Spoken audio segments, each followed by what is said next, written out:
क्या आपको यकीन है कि ये एक साइंस फिक्शन है जिसे चीन की एक छोटी टीम ने बनाया है? कहा जाता है कि आवारा जमीन ने चीनी साइंस फिक्शन का दरवाजा खोल दिया, लेकिन इस गेट को हथियारों के समंदर ने बंद कर दिया था। अगर आप ये फिल्म देखते हैं, आपके ख्यालात बदल जाएंगे। इस फिल्म ने आवारा सितारे को मधु नहीं किया, सारा बजट ब्लेड पर खर्च हुआ।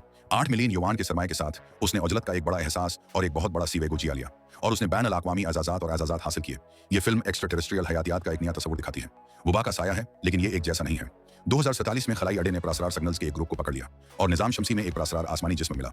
इंसान समझते हैं कि ये वो दावती खत है जो हमें एली साइंसी तहजीब ने भेजा है। लिहाजा उन्होंने एक खलाई जहाज भेजा जिसमें अमले के थिरानदे अरकान शामिल थे, ताकि मावराए दुनिया के साथ राब्ता कायम किया जा सके।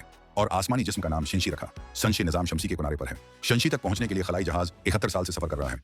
इस दौरान अमले के अरकान अपनी जिस्मानी ताकत को बरकरार रखने के लिए नींद के निजाम पर इन्हिसार करते हैं, लेकिन नींद का वक्त खत्म हो चुका है। इस बात का इम्कान है कि एसाबी मनबा को मुस्तकिल तौर पर नुकसान पहुंचेगा और वो ठीक नहीं हो सकेगा।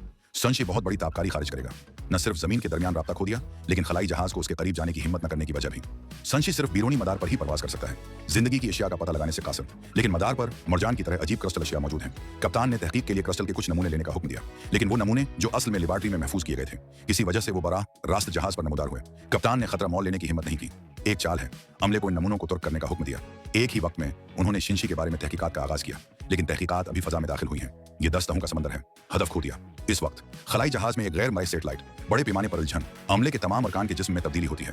बुरा रात से बेहोश, मुझे नहीं मालूम कितना अरसा हो गया है। हीरोइन शाओइंग अचानक जाग उठी, खुद को बस्तर पर लेटा पाया। अजीब बात है, असल में नींद से मुतासिर होता है।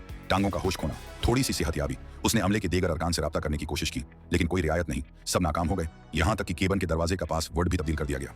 एक और गुजरा, केबन का दरवाजा अचानक बाहर से खुला। नंबर 7 खुशी खुशी अंदर चला गया। दरवाजे के बाहर से वक्फे वक्फे से अजीब और गरीब आवाजें आ रही हैं। एक अजीब बात सामने आई, नंबर 7 मौका पर ले गए। कीबन का दरवाजा भी बदलने लगा। शाओइंग ने नंबर 7 को घसीट लिया और बाहर आने की हिम्मत नहीं की, आहिस्ता से चला गया।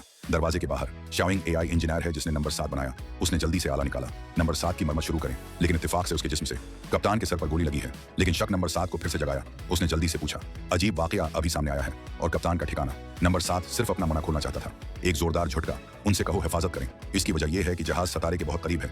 लैंडिंग गियर को नुकसान पहुंचा है। जिंदगी का नंबर सितारे की कशिश सिकल से मुतासिर होता है। बहाली के मराहिल में है। काम शहर को कंट्रोल करना है। हाथ में हाथ इंजन को दोबारा शुरू करें, लेकिन केबन का दरवाजा नहीं खुलता। सिर्फ इमरजेंसी चैनल छोड़ सकते हैं, लेकिन नंबर 7 ने अभी शाओइंग को ऊपर भेजा है। उसने बुराह रास्त चैनल बंद कर दिया, क्योंकि केबन टूटने वाला है। उसके पास ऊपर जाने का वक्त नहीं था। नंबर 7 बीरूनी खला में चौसा गया था। बर्फानी गोली। शाओइंग एक हफ्ते बाद इंतकाल कर गए। तलाश करके हैरान रह गए। कॉरिडोर के जरिए परवाज चपचपा और बदबूदार मादों से भरा हुआ है। एक बहुत बड़ा आई बाल भी है।